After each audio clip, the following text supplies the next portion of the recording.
And we are live. Plexcelsior, everybody. Welcome to another edition of Crisis on Earth Plex. I am your host, one of your hosts for the evening, the Cosmic Night Fury, Nico Suave Regoli. And I'm joined, as always, by the Gary to my nipple, the Cope to my Mona, Zaddeus Z-Man Smith. How you doing today, my brother? Think about that Gary line. Just made me remember that from last night. Dude, I'm doing good. I'm doing good, man. Glad to be back on this week.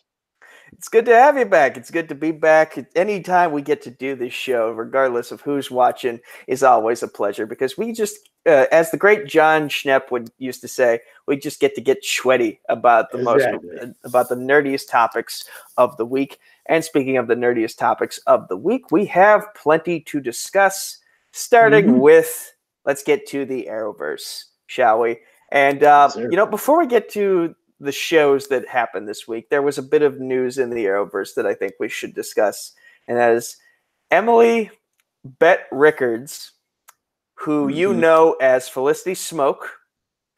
She will not be returning for the 10-episode season 8 of Arrow. This will be her final season on the show. Now, whether or not she will return for other projects in the future, that is still up for debate, but it is confirmed now that she will not be returning to Arrow for the show's conclusion. This is a little bit unfortunate because, we already lost Curtis, and we have a hunch that Oliver might die when we get to the Crisis event. Yeah, pretty sure. Felicity was one of the original three. She was one of the OG three that started this whole thing called the Arrowverse that we talk about on a weekly basis. And, to just see that information that she's getting ready to move on to do other things, it's unusual because we've spent so much time with her, and now we know that could David Ramsey be next? That's a suggestion you brought up, and we don't know. We don't know, but Felicity Smoke, the character, she got a little bit of shit in like the third and fourth seasons, but I feel like she's really grown as a character over the past several years that we've been with her, and it sucks to see her go. Yeah, it definitely does. It was that. I can't say it was too surprising for me to find out that she was leaving, but you're right that it does definitely suck that she's leaving. I think whenever I heard the news that Arrow was being going off the air after a 10-episode run of next year, I kind of felt like there would be a change in the wind with some of the characters. I didn't expect Felicity right off, or Emily Bett Rickards right off the bat, but it makes sense, and it even makes sense in regards to this year's current storyline because. I mean, depends on how far they go. I mean, we could see Mia come along, which means Felicity has to go into hiding or something eventually. But she's done a damn good job in this role. And no matter if you liked the whole Felicity storyline throughout the seasons, or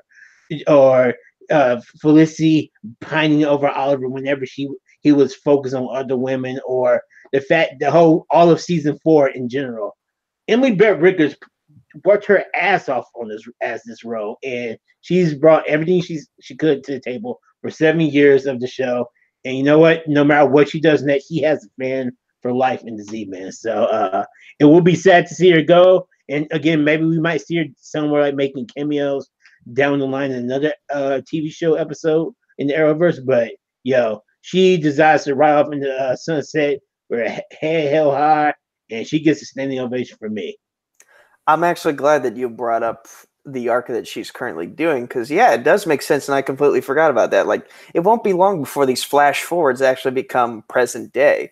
So, something's going to cause her to go into hiding, and we're getting close to figuring out what that is, I guess, the farther along we move in the season. But, she's grown a lot with this character. Like, you got to think about it. Arrow was basically Batman without Batman when it first started. That's true. And they needed a light to help keep this very dark show balanced, because Oliver, he was messed up in the head. He was all brooding and killing everything. And David Ramsey, he when we brought in John Diggle, he wasn't really the comic relief. He was essentially the gray area that helped kept Oliver in check. But Felicity, she was the one who brought the light and the lightheartedness and the humor to the show when it needed something to pick you back up so you didn't feel depressed the entire time you were watching the show. You're very right. The way that I just brought you saying that brought back to mind all the times that she got tongue tied or said had like one of those inner monologue moments on the outside. Oh, like, I would love to wake up in the morning with you. Wait, did I just say that out loud? Like she had so many Felicity moments like that in season 1, season 2. It's just hilarious. And you're right. Oliver was the brooding guy of the series. Diggle was his backup and eventually a great sidekick. But Felicity was definitely a comic relief of the show. And from the comic relief to being a badass in her own right. Exactly. From foot and mouth disease to kicking people's asses with her foot. Very true. A 7-year journey that we've been on with Felicity Smoke, and it's sad that this will be her final season, but you can't stay in the same place forever. Eventually, you got to try some other things. Very true. And now it's time for us to try some other things with this conversation as we move on to what happened this week in the Arrowverse, starting with Supergirl. And, to give my brief summary of what happened, a lot of the stuff that I thought was going to happen happened. Yeah. For one, James has powers. He might not realize it yet, but basically everyone who's gotten the cure so far with the Hair has shown some form of powers. And I think James is showing that with his super hearing, although he thinks it's more trauma-related than anything. And, his sister is being a bit of a therapist neb shit, trying to just, get her brother to open up as to all the trauma he's been through over the years because, being the best friend with Superman, that's a very, very, very rough friendship to have, depending on, when your best friend associates with some rotten people, it usually ends up with you being in danger. We have Lena dealing with her guilt of, she's responsible for Lex now having these new powers and letting Eve Tessmacher get so close to her. And she thinks, I'm so smart, I shouldn't have fallen for this shit. And I did because I saw the good in people. And that's usually what happens in a lot of these shows is the person who sees the good in people lets bad people in. And bad things happen as a result of it. I can't say I would be able to avoid the situation if I was in her shoes because, I'd probably be willing to give, if Lex was my family, I'd probably be willing to be like, your family, I feel an obligation to give you at least the benefit of the doubt. I'd be stupid for doing it, but so Lena has to deal with the guilt of that. Jean is struggling to find out who the hell he is. He can't figure it out, and he's having an argument with his own imagination for the entirety of this episode. Yeah, he did. It was hilarious. Sorry, go ahead. And, there were several times where I wondered, did the staff just bring his dad back to life? Like, was his soul trapped in the staff for the longest time, and then that just happened? But nope. Turns out he was just having he was basically locked in his own mind, having a conversation with a figment of his imagination, and his imagination was a smartass to him for the entirety of the episode until finally making him realize, oh, okay, I'm going to scream at the top of my lungs now who I am because that it's dramatic. And he figures out, okay, I'm the Martian Manhunter. That's who I need to be. That's who I will be. But it's up to me to define who the Martian Manhunter is. So he comes to that conclusion, and we get a nice little heart-to-heart of I miss you, Dad. I can relate to that a little bit, having lost my own father. So a nice emotional moment. And then we get to basically what I knew was going to happen from the very beginning. And granted, the teaser that we saw from last week for this week's episode kind of was all the proof we needed. Red Daughter impersonates Supergirl, blows the ever-loving shit out of the White House, and then here we are. Supergirl is probably going to be number 1. But I do like that General Haley is kind of coming around to Supergirl, and she realizes, no, this is out of character for Supergirl. And I know I hated her several episodes ago, but things have changed now. So I'm going to give her the benefit of the doubt. Something's up. And we end the episode with Lena, Alex, and Supergirl trying to figure out how to clear Kara's name in the public eye. Yeah. See that I'm glad we ended on that note, because it was very kind of shocking to me, because at least I understand with Alex a little bit, but it was interesting to see people that were almost Supergirl's I'm not gonna say complete foes a couple episodes, but they were not friends of Supergirl at all, maybe 2 or 3 episodes. But now these are the only people that are kind of really believing her right now. And I'm sure James knows it wasn't her also, but we don't really see James in this episode in that regards, like responding to that, or responding to what happened. Because yes, he was at the Oval Office when it was under attack, but he was kind of dealing with his own psychosomatic shit right there. But most importantly though, it was a brilliant plan by Lex or by Eve, probably by Lex. And saying Lex, I'm glad that John Cryer was not in this episode, so that means we'll still see him for at least one more episode sometime this year. But it was a great plan hatched by them, and it amazed me how easy Supergirl fell into the trap with the car, and how she did suspect that coming. But I would think that when she broke open the door, that she could have like found some way to make sure that wasn't Eve. But nope.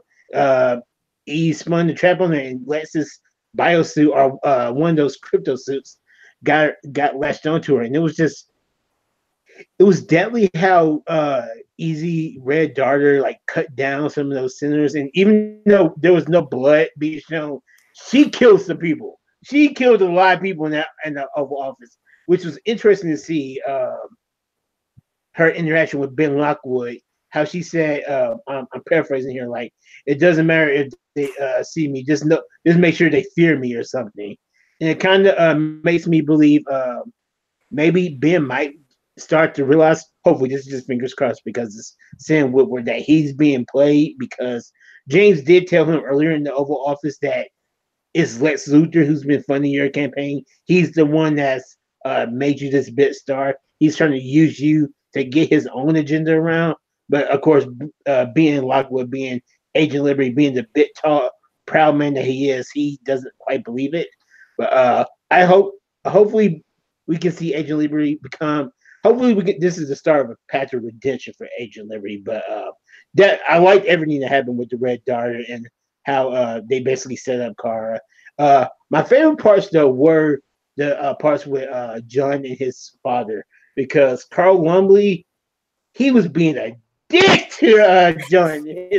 Like, Jesus Christ, dude. It's like, I gave you this stuff. I'm gonna take it back. No, you said you wanted a man of peace. So I'm just gonna take the ancient stones, I think it was, and I'm just gonna go. And it was, he gave John the motivation he needed to realize who he is.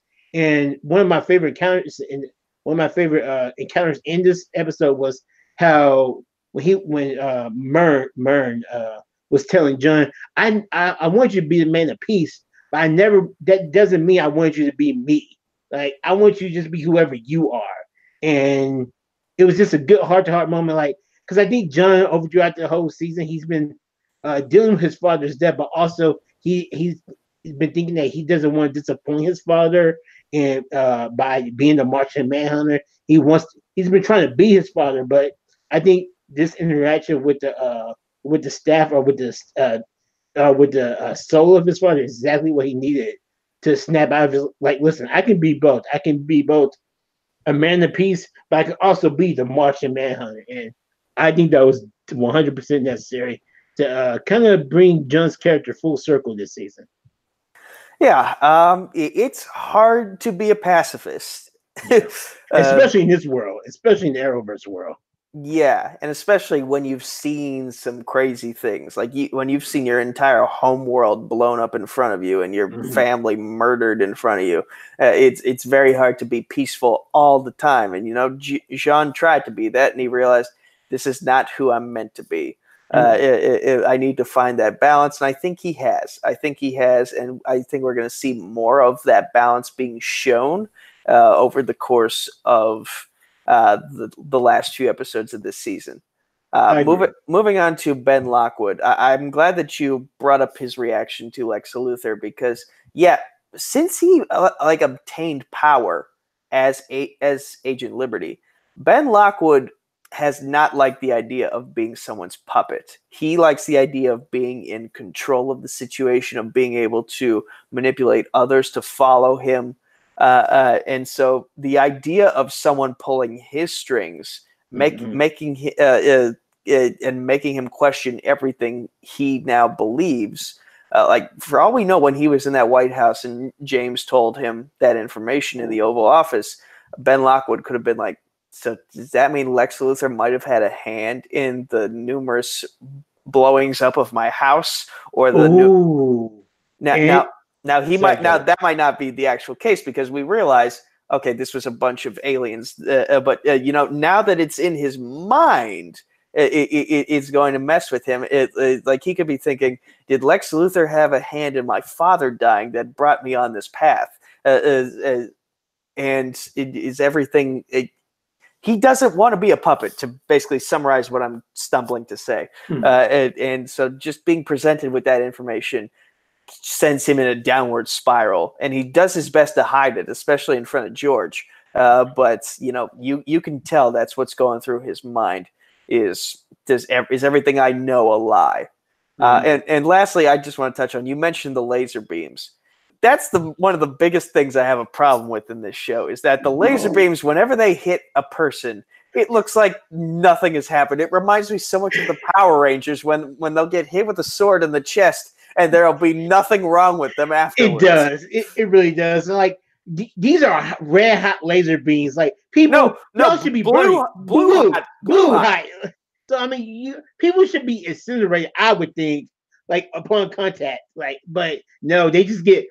This is the weird part. They get flung back into the wall. Oh, no, sir. You will be cut in half if anything, but you don't get flung back into the wall of the Oval Office. No. Okay. Before we move on to Legends, I just want to mention that they brought Metallo back, and it was a very poorly CGI'd Metallo. And I really don't like the character of Metallo. I'm not a big fan of cyborgs. How I've gotten through this far as a Star Wars fan is kind of crazy. And General Grievous is actually one of my favorite characters. I don't know why that is, given my fear of cyborgs. But yeah, Metallo coming back, having no skin on his mouth, and just being like a gigantic robo chest with a kryptonite heart laser. It's gross. I could have gone without this. It was a nice moment to bring the team closer together, but yeah, I don't like Metallo. Yeah, that was probably the only important part of that whole scene was the fact that Kara, not Supergirl, Alex, and Lena had their little heart-to-heart moment where Supergirl learned to trust Lena a little bit more because of the whole Lena actually having some hair nail and creating it herself. So she at first had started to blame Lena for all of this, but then she started to understand that Lena's heart was in a good place. It kind of seemed like that the Kara Denver side was winning over the Supergirl side a little bit, but that was really the only point for this whole secret lab stuff right here because this Metallo was crap. John Corbin is my Metallo, and it's hilarious that you say you don't like cyborgs, but him in the anime Adventures of Superman, that was a great Metallo, and I personally don't understand how Metallo doesn't whoop Superman's ass a lot, but that's just me. And I'm glad that you brought up that particular scene, especially the conversation they have with each other where Kara's describing, I carry the weight of the world on my shoulders. And whenever someone just poses the slightest bit of threat to me, it means they pose an even greater threat to the rest of the world. And that responsibility falls on my shoulders. And it's hard to handle that responsibility. And so now that Lena has that perspective, and Alex, who's still technically mind wiped to an extent, she has that perspective as well. And Kara has the perspective of, the glass half full as opposed to half empty. They all understand each other better in a way that they didn't for like several seasons, especially in regards to Kara and Lena as a member of the House of L and a Luthor family member. that little mutual respect is now there where it might not have been before. But I think that's all we really have for this episode of Supergirl. Next week, I didn't really see the teaser for next week's episode, but I believe they're just they're gonna go on that detective hunt to find a way to clear Kara's name. Yeah, and to tell you the truth, I don't think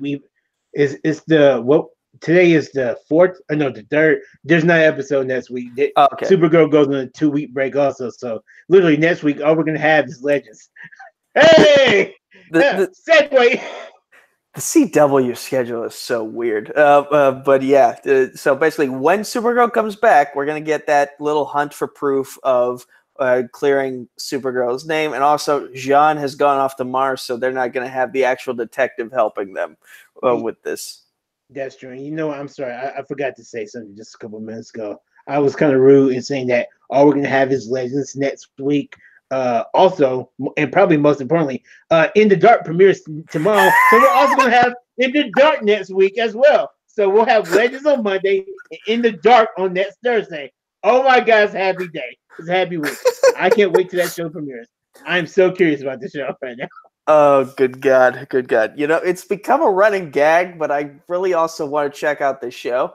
The only thing that's stopping me from watching is that Cloak and Dagger is going to be premiering tomorrow. And also, I'm a big fan of Better Things on FX. So I got to have my Pamela Adlon every week. And therefore, I'm probably going to have to watch it on demand or something.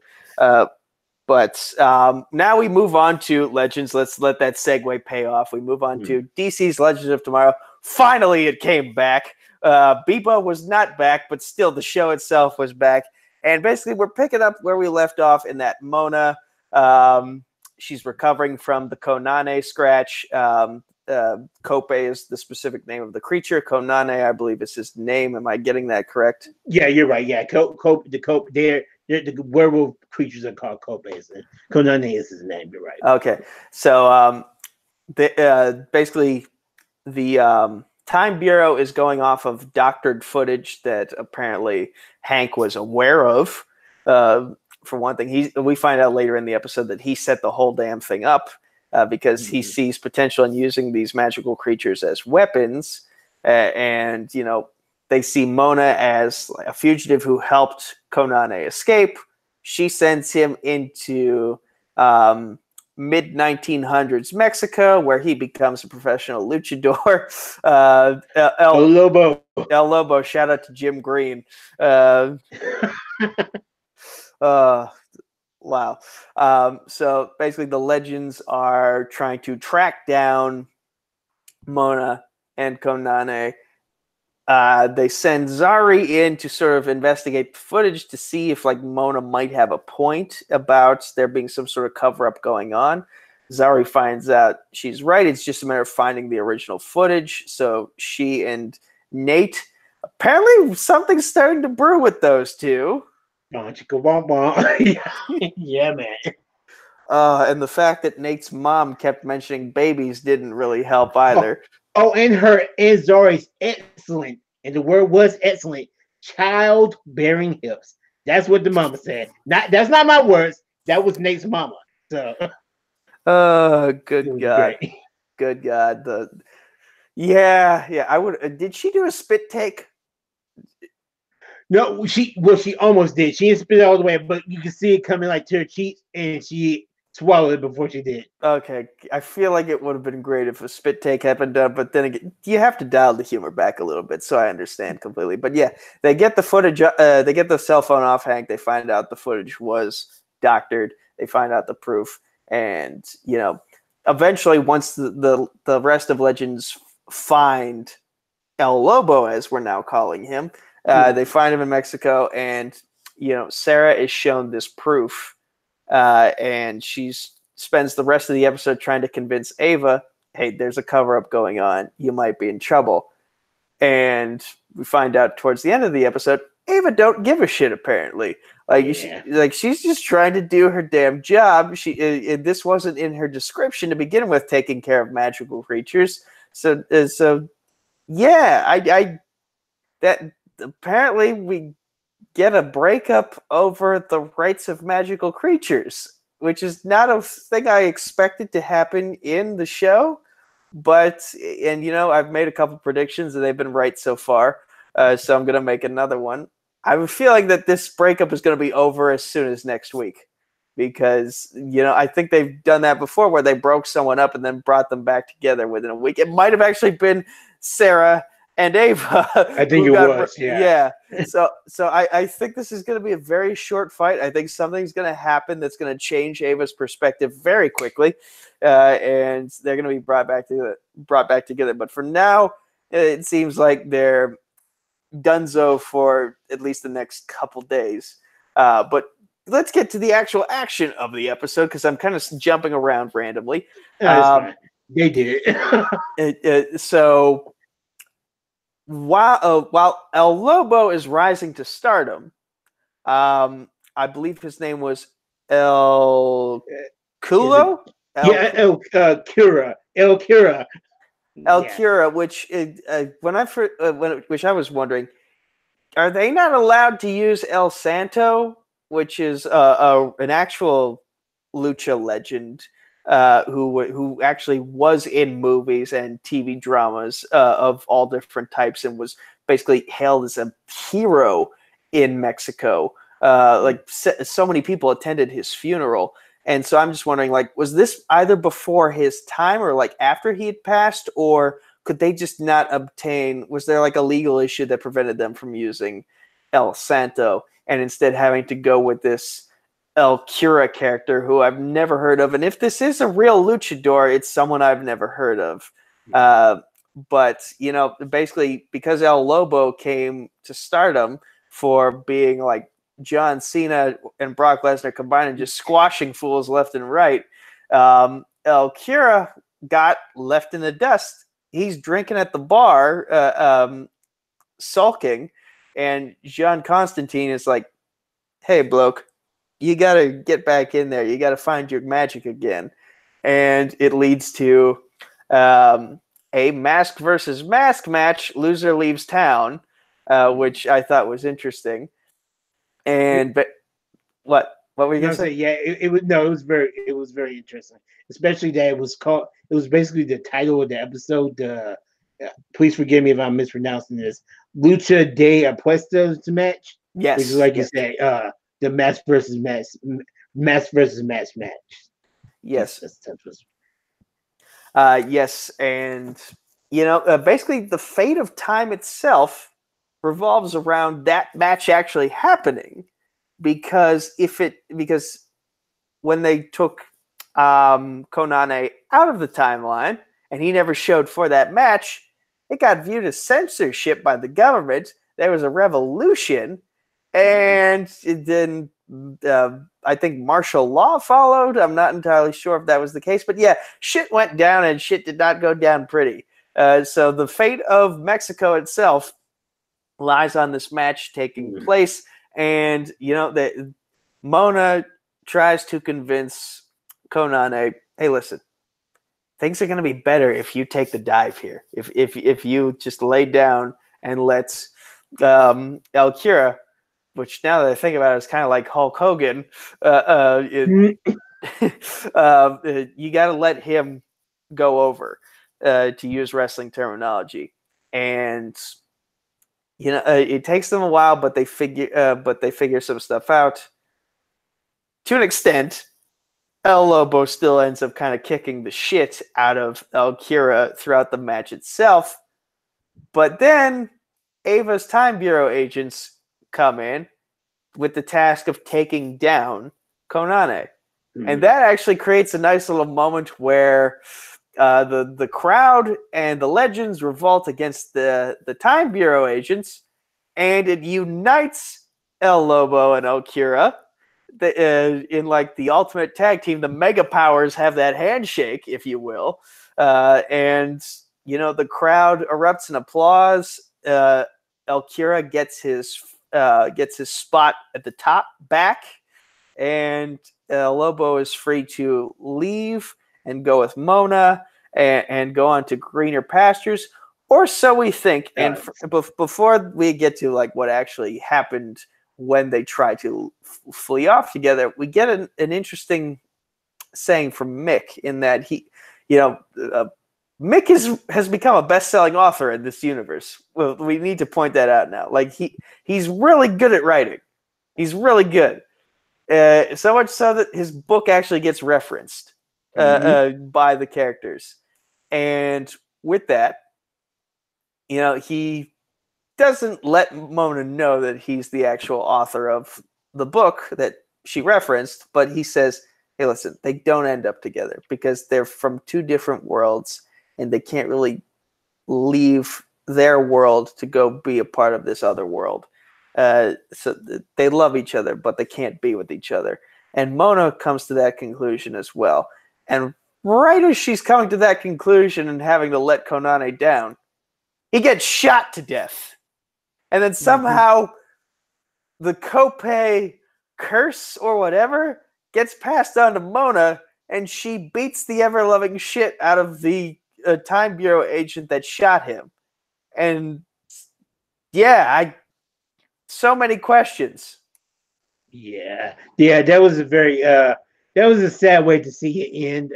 Even though it was probably necessary for Mona to make her next step in the show, because I mean, technically, I wonder if she's a legend now, basically, based on the scenes that we see in the future. She's basically has the power to become a Kopei, or I say probably a wolf girl. Basically, if you don't watch the show regularly, she's pretty much like a wolf woman herself. So I guess that it was necessary to make her art, but she it was all really in what she said at the end. Once Konane was dying in her arms, she looks at Mick and says, "Yo, you're right. There is no such thing as a happy ending." So it's sad that it broke down that happy-go-lucky spirit that Mona has had throughout the season. But it's probably a necessary evil. And I hate to say that, but it was a necessary evil to make Mona take the next step. Kind of like the whole Batman, Bruce and his parents being killed, unfortunately.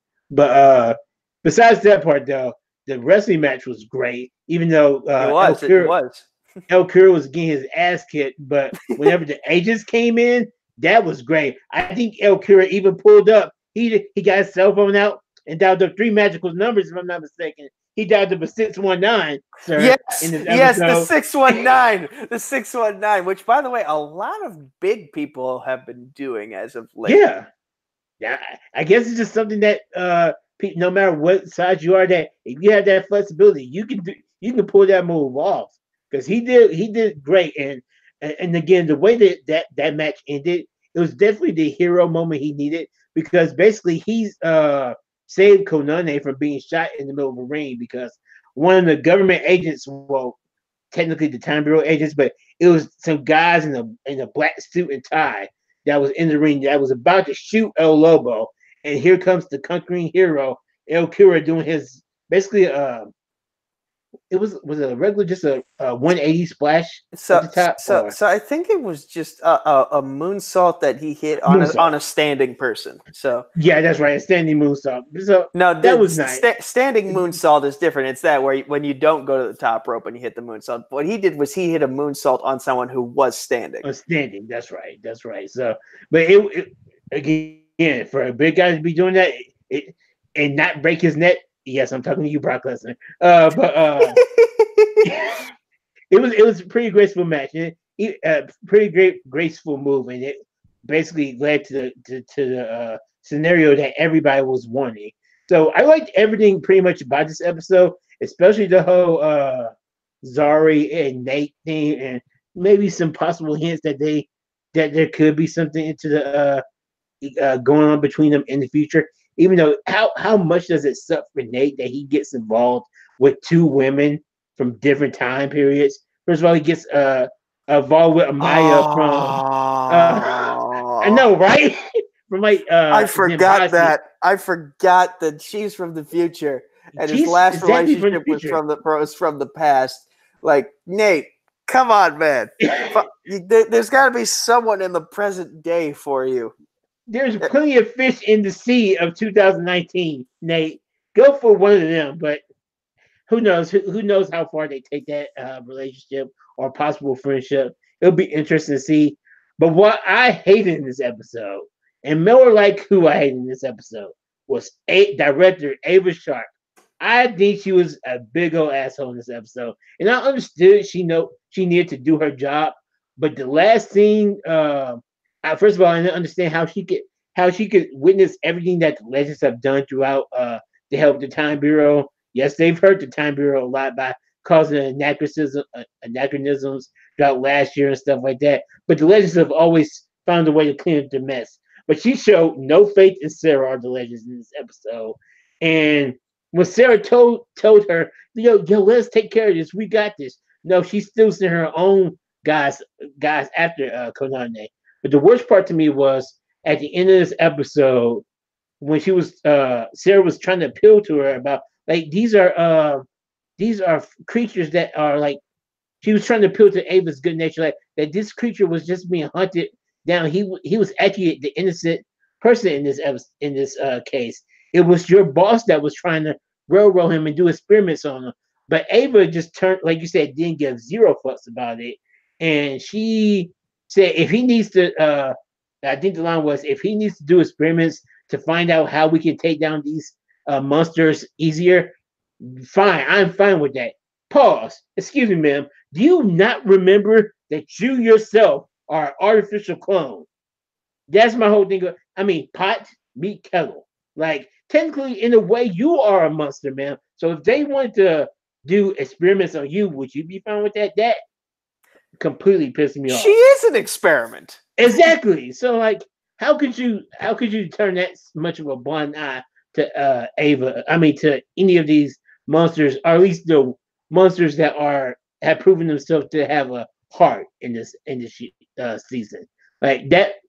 Like it was like a complete 180 on her character. Just her character had evolved so much throughout the season, and this kind of just put her back in the stick in the mud category for myself. Yeah, and it makes me think that like had we not taken such a long break in between where the season left off a few months ago and where the season has picked up now, if that break did not exist, and you suddenly and like. The transition would feel so weird. If it would feel even weirder without that break, because like you were so nice and now you're so mean. What happened in the span of like it doesn't have to do with Constantine screwing up the timeline, or is it a thing with like the demon boyfriend playing his game? Because we do see him appear at the benefit with the Haywood family. He's just lurking in the shadows, watching as things play out. So like it makes me wonder: did he like get a little too close to her and just put some evil magic in her ear to make her this way, and and create dissent between the Legends? I don't know. We'll find out, I guess, next week, and we're in for a great season. I'll finish off with this, and then we'll move on to some of the trailers that we got this week. Why were so many of the Mexican natives speaking English in this episode?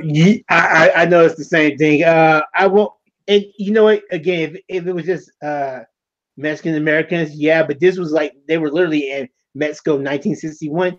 And listen, I wasn't alive in 1961. I surely haven't been to Mexico. I was not in Mexico in 1961. But yeah, that was like a little bit out of place. I would think. Here's the thing.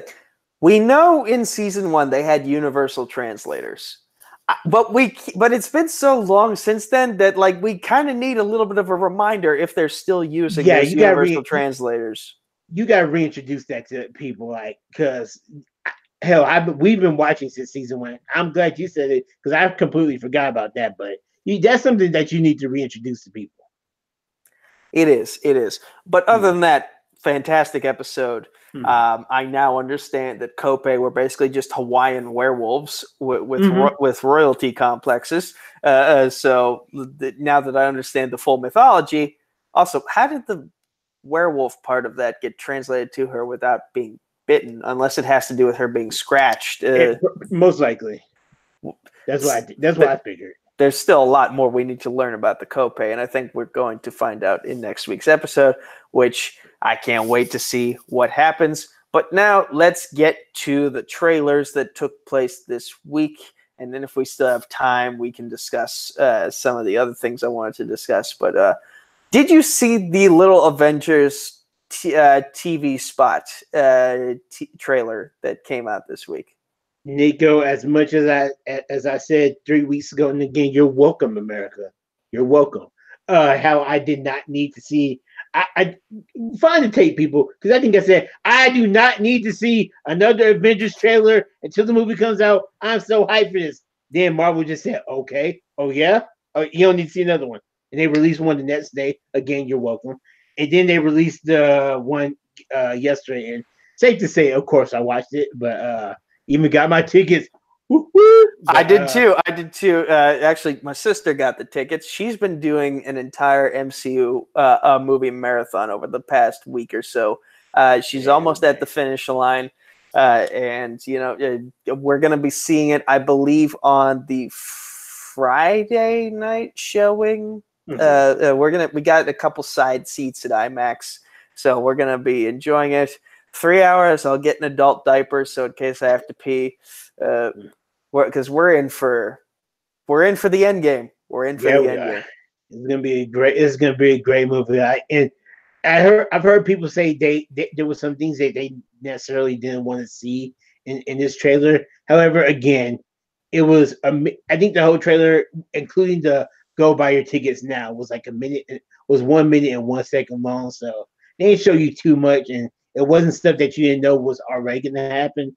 Besides the handshake. But, here's my thing, though. Here's my thing, because this is a movie being directed by the Russo brothers. And for Avengers Infinity War, they did fake us out with a lot of the stuff they showed in the trailers. And I get that that could be considered false advertising, and there might be legal implications for that. But at the same time, your big thing is you don't want to be spoiled with the movie, but they want to show you some new stuff still. So they shot stuff that was never going to make it into Avengers Infinity War and used it for the trailer just to throw people off. And I can't help but wonder if that might be what's playing out here, in a sense, is that they've gotten some stuff ready specifically for trailers to just throw people off. Because, we do know they're going to come together. We don't know if it's going to be at that moment, though. It could be something entirely different that brings them together. So I don't know if I believe what I saw in the trailer, and that's why I'm not really going to mention any of the things that we saw in it, because they might not be the truth. But exactly. I just wanted to know if you had seen it. And so... Now that I both know we've seen it, I'm gonna let you talk now. No, it's cool. I definitely seen it, and there was one moment that I think in the trailer that was straight lifted out of Age of Ultron, a Tony voiceover, talking about Destiny game now or something like that. So this footage could definitely be doctored or could be considered fake footage from the movie. But again, there was fake footage in Infinity War. And everybody still loved the movie. So, if you're whining about that, people grow up. Yeah. We're gonna enjoy it. We've basically seen what I think would be. We've seen basically what I think would be, if it's real footage, the first hour of a 3 hour and 2 minute movie. Yeah. So even if they've shown us too much, there's still so much more that we haven't seen. So we're in for a very interesting ride. But now let's get to, and by the way, Hunter Chambliss is watching, and he's been in the chat here and there. He messaged me while we were talking about Supergirl. He messaged, "Can I be on for the Joker trailer discussion?" And unfortunately, there's some other things I want to talk about, so we're going to have to keep this part of the discussion to 5 minutes. So sorry, Hunter. I know you're excited about it, but we got to keep this one quick. But yeah, the Joker trailer. So many things to think about here, because it's different from what we're used to with the Joker. We know that we associate the Joker with falling into a vat, and that's how he turns white. And the acid that he fell in made him crazy. This is someone who I guess wanted to bring it fits an aspect of the Joker's origin in that he wanted to be a comedian and wasn't really that good at making people laugh. But instead of falling into a vat, this is someone who just got pushed so far to the edge that he just snapped. In a way that's kind of the difference between him and Batman is like Batman got pushed to the edge and he put on a cowl to fight crime, but the Joker, in this case, to be the polar opposite, he got pushed to the edge. And instead, he just lost it and hijacked a train and then caused a riot in the train station and danced on a stone staircase. And yeah, I'm not entirely familiar with Scorsese's work, but Scorsese is definitely bringing something unique to this movie from the little bit that we've seen so far. Yeah, I'm sorry, Hunter, if you're watching this. Please forgive me. Please, I searched your brotherhood very close to my heart, but this trailer was okay to me. Like, again, I think that's mainly because, well, I've always thought that we didn't. I really thought that we didn't necessarily need this movie anyway. But I was fine with it. That trailer or that little teaser that we got with him just standing a couple months ago, with him just standing like still and smiling, and then like the little ring around the rosy thing with the lights, like basically reflecting with him, and you can see that where it shows you the difference between Arthur or Affleck in that case and the Joker that we're getting. That was kind of a great teaser for me. That had me intrigued in the movie. This teaser trailer, okay, it showed me like what you said. It's basically he's basically gonna get pushed to the limits where he's gonna snap and basically go off the edge. And again, I'm still going to see this movie. I just can't say it was one of the trailers that made me go, "Oh my god, I can't wait! I can't wait till this movie comes out." I'm like, "Oh, okay." Interesting to note is that this is, I believe, the first live-action DC movie outside the DCEU since I think The Dark Knight Rises. So, yeah, this movie isn't set in the DCEU, or rather the worlds of DC, because I guess Jared Leto's Joker still kind of exists in that world. But oh god, sorry. But yeah, so they're doing something different with this, and you know what? That's fine. That's fine. It's just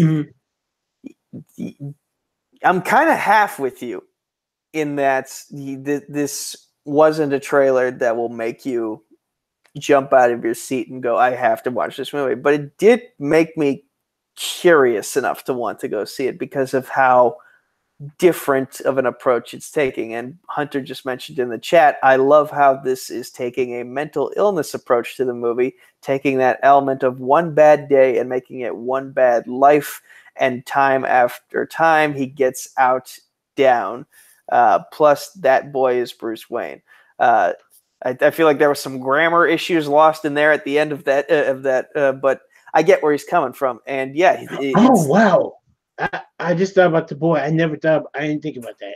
That's a good point. By the way, Joaquin Phoenix, is he just naturally that creepy? Dude, this is why he's mainly one of the reasons why no matter what, I'm still gonna see this movie. Because again, I know they say he's a method actor, but he was 100% believable about everything that he was doing in this teaser trailer. How I was like, I'm like, what is your problem? Jesus Christ, you just scared me with that. Exactly. That's how he was. I forgot what he was laughing at that moment, but he's the part that's gonna make me believe that if I'm not gonna keep comparing him to Heath Ledger's Joker at all, but how Heath Ledger was kind of an anarchist a little bit. This guy seems like he's gonna be completely. He's gonna snap. He's gonna go fucking wild. Like just how he's Joker playing things to a certain extent. This guy, I feel like he's gonna literally make the world burn. He's not gonna watch the world burn. He's just gonna run around with a lighter with a torch and make it burn. Hunter's bringing up some more things about the trailer. He says, notice how his posture changes over the trailer. And that's actually something I didn't notice. So I might need to rewatch the trailer and see that, because I can't remember. I'm assuming it was like a hunched over thing turning into a more upright thing, or it could have been vice versa. I just need to I need to clarify. Okay, it was from slouching over to being more carefree. Yeah, because I was worried Homeboy wasn't eating at one of those shots, because he was literally hunched over and you saw skin and bones. It was Joaquin, are you okay? Yikes. The life of a comedian can be hard sometimes. But those are the thoughts that we have on the trailer for now. And now I want to get into some, unless you have any more thoughts. No, just it comes out October, right? Yeah, October. They didn't give an official day, but it did say October. To end on a happy note, I'm looking more forward to this movie than I am Dark Phoenix. So take that how you will, people. And I'm still gonna see this one way or another. Wow. Yeah, Dark Phoenix just can't get some love with us. So let's do some rapid fire stuff with the bits and pieces that we have left. First, David Harbour, and this was just reported today. David Harbour, who you know is the new Hellboy, has been cast in the Black Widow movie, and also Florence Pugh and Rachel Weisz have also been in talks to join the cast. That this it's I mean, not just for the fact that David Harbour is Hellboy. I can't stand Hellboy personally, but I like him from Stranger Things and from other movies he's been in. So I'm not sure who he's going to play, but I'm sure he'll bring a good role to this. But the most exciting part, and I know it's not 100% confirmed, but bringing in Rachel Weisz and Florence Pugh to this could really will be really awesome, because I'm not sure. I have no idea who in Black Widow's past they could be, but I think anything with Rachel Weisz could be awesome, because she could play a good person tonight easily, or she could play an evil person, I think, very well. Well, Florence Pugh, we remember from Fighting with My Family. She played Paige, and I had heard a rumor that Taskmaster might be one of the villains in this movie. It's just a rumor. But David Harbour playing Taskmaster and Florence Pugh playing a young Natasha Romanoff. That would be very interesting. Now, that's just speculation, but if they went that route, I think we'd be in for a very interesting movie. You're very right. And, just speculation. I think it could be, if Florence Pugh doesn't play a young Natasha, I can see the resemblance between, well, just mainly from her as with black hair as Paige. I could see her being the resemblance of a young, maybe Rachel Weisz, back in I forgot what they called the school where Black Widow trained the at. Red Room. The Red Room. The Red Room, yeah. I could see her being a rival of Black Widow back then, and maybe Rachel Weisz being the adult version of that rival. I'm looking for a book right now, because I do own a Black Widow book. It's called Forever Red, and now seeing Florence Pugh in this casting list, it makes me think there's a character who's kind of like she came from the Red Room as well. Her name is Ava Orlova. She's the Red Widow. And so like Natasha is able to save her before she becomes like super corrupted by the same forces that corrupted her and used her as a weapon. So I feel like if they don't do the young Black Widow route, the young Natasha route with Florence Pugh, she could play Ava Orlova, and we could get the Red Widow. And we could potentially set up the young Avengers in the future by introducing, like, in one trailer for Avengers Endgame, I believe we saw Hawkeye teaching his daughter how to shoot a bow and arrow. So maybe that's teasing Kate Bishop and Amadeus Cho. We don't know what's going to happen once they explore the time travel in Endgame. So he could be born, and we could have ourselves the young Avengers at some point. Good question now about this Asia Arlo, or what was the name of the Red Widow? Ava Orlova. Ava Orlova. She is a younger person that's being trained, and Black Widow comes and save her. Is that right? She she is a young person who was also trained in the ways of the Red Room. After the Red Room had kind of been resurrected from the grave, it's like Natasha was one of the last members of the Black Widow Red Room program.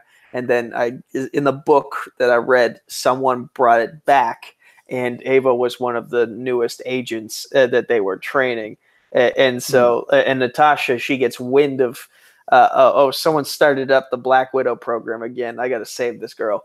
And she does. And I think I think Ava also has like some memory issues, so she doesn't realize at some point that she has this training, but it's coming back to her subconsciously, and she finds herself able to like fight off people, and she's like, why am I so good at fighting? This is scaring me.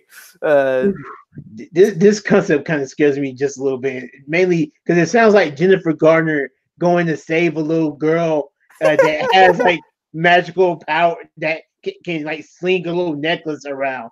This sounds too Electra-like. I don't like this. But you know what? In the MCU and Kevin Feige's hands, they can make anything great. So if they can reset, for all I know, Electra probably used that storyline for their movie, and Feige, I trust, will do it right.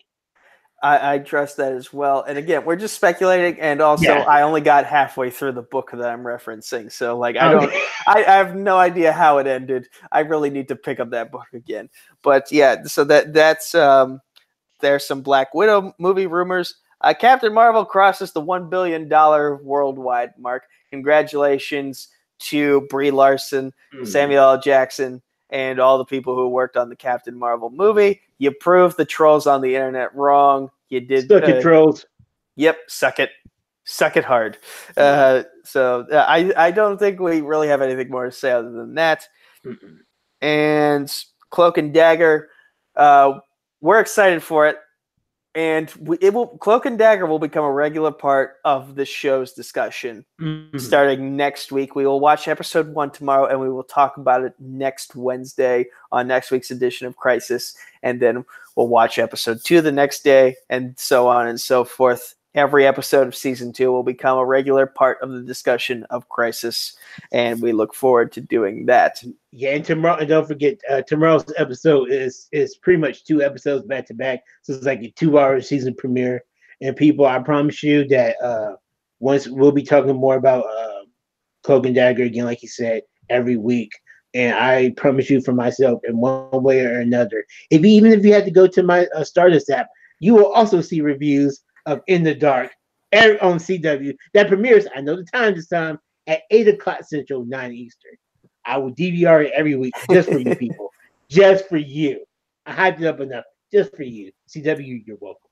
Sorry. And you know what? I might get a Stardust app account just to do the exact same thing. So we're going to go over by about 5 minutes just because I really want to discuss these last 2 things. So recently, the new animated movie Justice League versus the Fatal Five came out. And I saw it, and I thoroughly enjoyed it. Basically, it much like Hunter was explaining in the chat of how the Joker trailer explores mental illness, forming a character. This animated movie, shows characters overcoming their mental illness to be heroes. In which case, we have Starboy from the Legion of Superheroes in the future, and we have Jessica Cruz, the newest Green Lantern, who struggles with leaving her own house. She struggles with leaving her own house, and Starboy, he has schizophrenia, the futuristic version of it, and he's brought to our time period. He can't find the medication he needs, and he kind of forgets what he was doing here in this timeline until he's reminded, oh, the Fatal Five are here. I'm supposed to be stopping them right now. And so, yeah, it becomes a matter of the Justice League fighting the Fatal Five.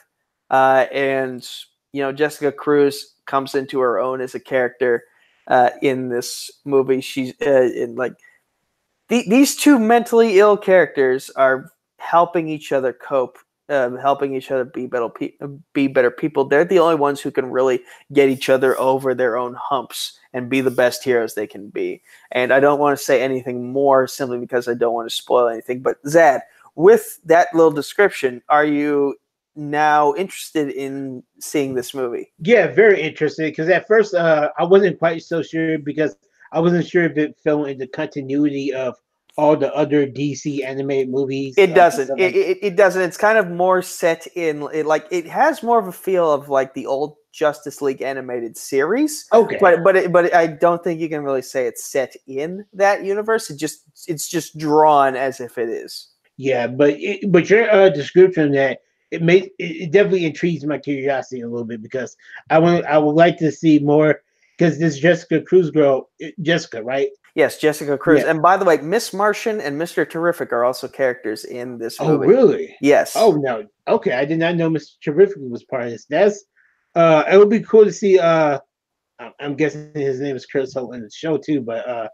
to see Mr. Terrific in animated form, I'm very intrigued in seeing this now. If I can buy it, if I see if I can buy it or rent it or whatever, I'll definitely check it out. I might know a place where you can see it. I'll let you know once we go off the air.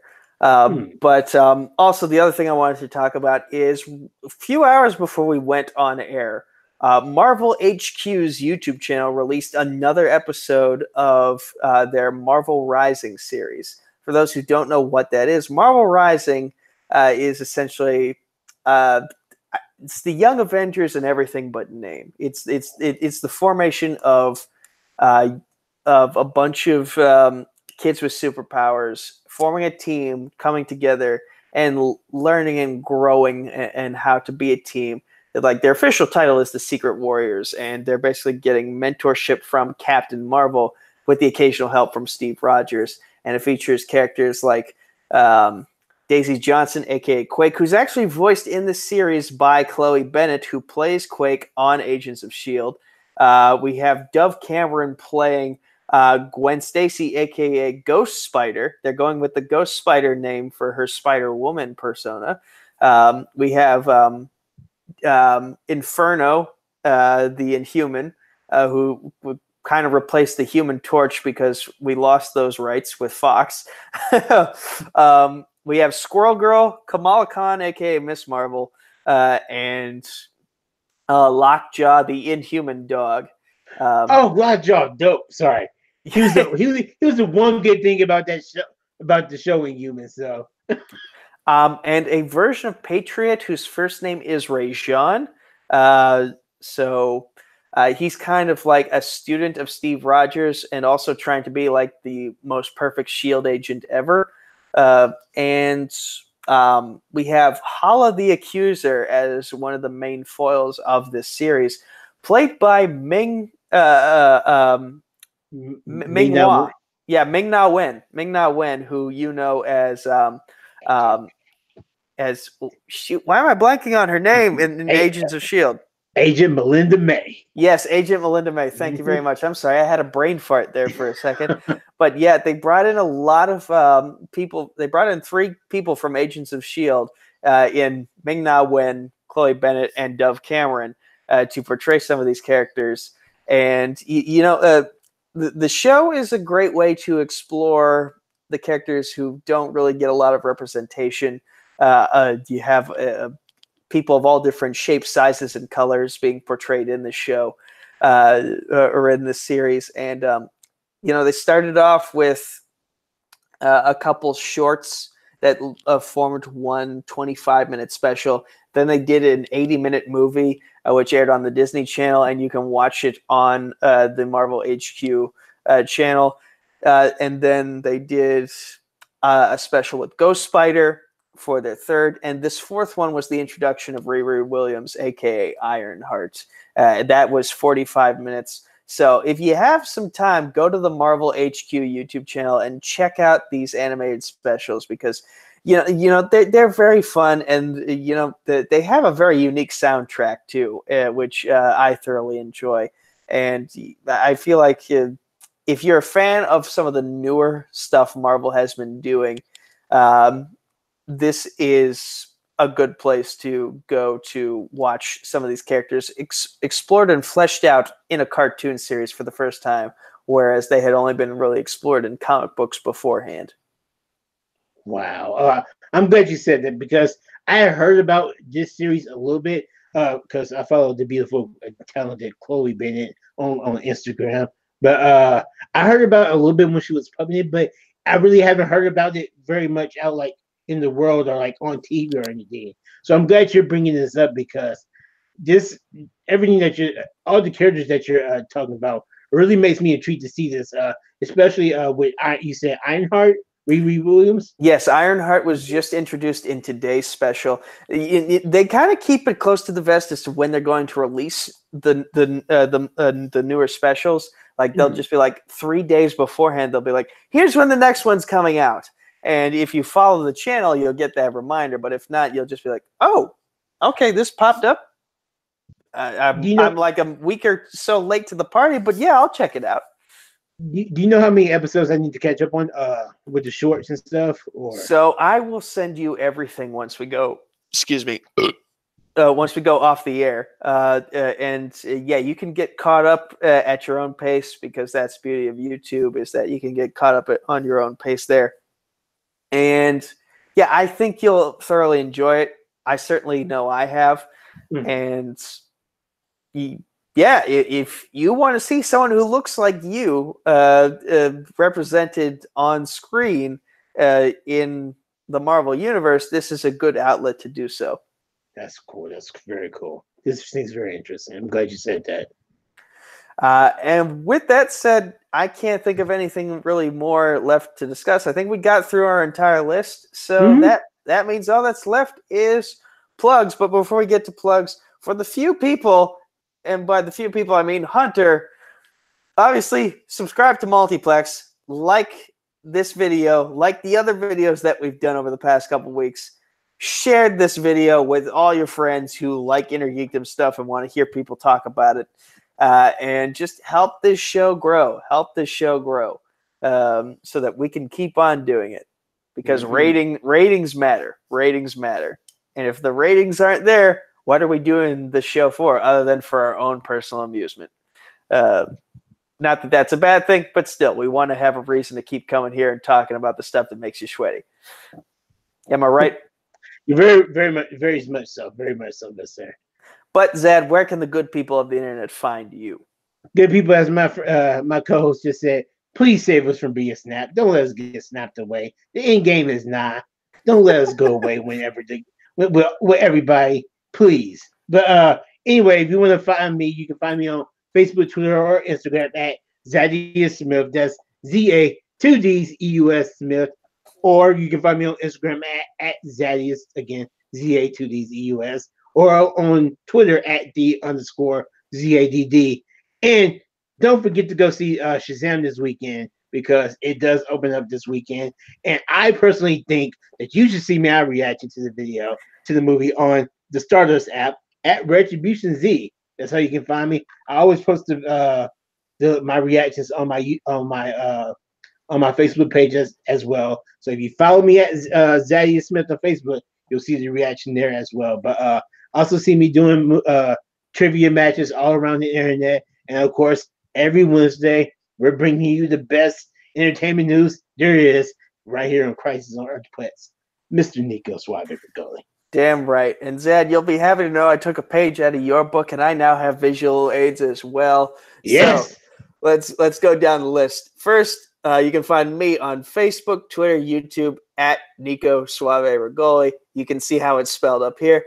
At Combat Wrestling, the number 2, there is no G in there. That is the poorly made Twitter handle.